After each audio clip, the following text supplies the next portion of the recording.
Books and Business, épisode 11. Quelle fiscalité pour les entrepreneurs auteurs? La fiscalité, c'est un sujet que vous avez été nombreux à me réclamer via le formulaire que j'ai mis à votre disposition sur la page de présentation des podcasts. Et je ne vous cache pas que j'ai un peu fait la grimace en voyant que c'était celui que vous vouliez absolument que j'aborde, parce que ce n'est pas mon point préféré.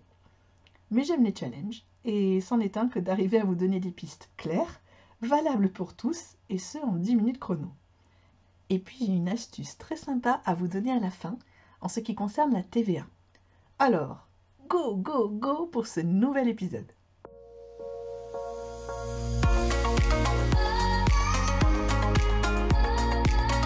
Bienvenue dans le monde des livres et de l'entrepreneuriat. Vous avez une méthode, une expertise, une expérience, un business unique.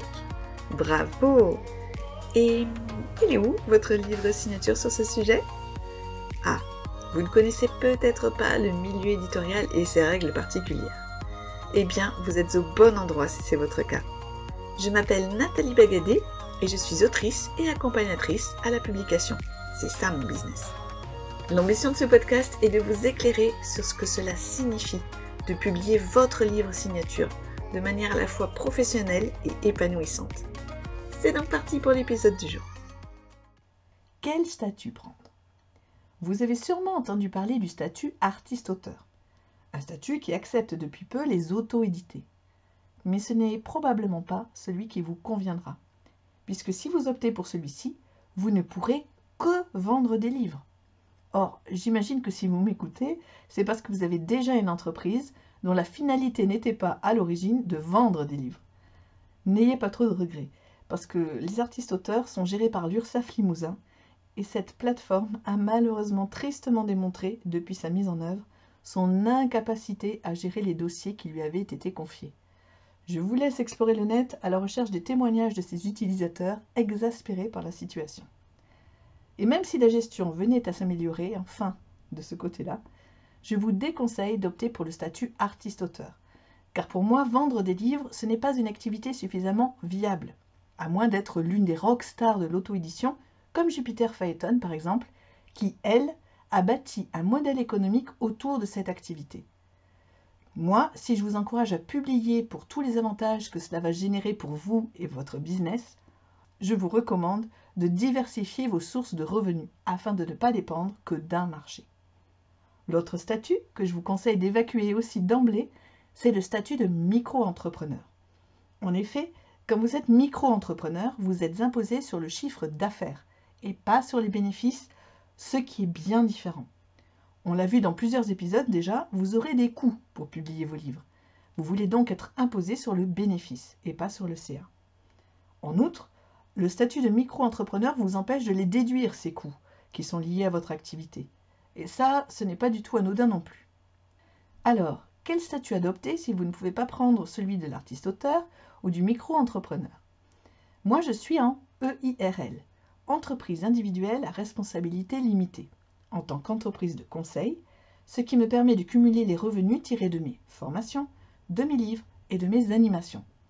À noter qu'aujourd'hui, la mention RL dans mon intitulé, responsabilité limitée, a disparu, car elle est automatiquement incluse dans le statut d'entreprise individuelle.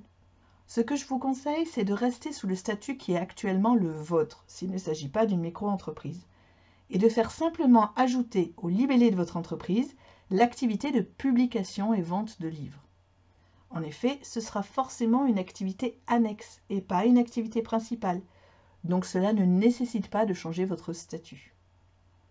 Et pour les impôts, en ce qui concerne la déclaration de vos revenus et dépenses, il vous faudra bien sûr procéder comme vous le faites actuellement. En auto-édition, les ventes de livres, comme il s'agit de vos livres d'une part et d'une œuvre culturelle de l'autre, rentrent dans la case des BNC, bénéfices non commerciaux. Si vous faites des salons ou si vous vendez des livres lors d'événements comme des séminaires par exemple, je vous conseille d'établir une facture au nom de cet événement qui récapitulera tous les paiements et toutes les ventes réalisées au cours de celui-ci par les clients particuliers. C'est ce que je fais après chaque salon sur les conseils de ma comptable afin de compiler toutes ces transactions individuelles sur un seul document. En outre, Pour clarifier ma comptabilité, personnellement, j'ajoute la mention de l'activité qui est liée à ses dépenses et ses revenus avant l'intitulé de chaque pièce comptable. Ainsi, je fais figurer les termes livre, conseil, animation ou multi pour celles qui concernent plusieurs des branches de mon activité devant chaque intitulé de pièce comptable. Ce qui nous permet, à ma comptable et moi, de savoir à quelle partie de mes activités sont reliés ces revenus et dépenses. Et d'en tirer des statistiques très intéressantes au passage sur le rapport dépenses versus revenus de chacune de ces activités au moment du bilan. Voilà, cet épisode sur la fiscalité se termine ouf. Je ne vous cache pas que ce n'est pas le sujet le plus passionnant en ce qui me concerne.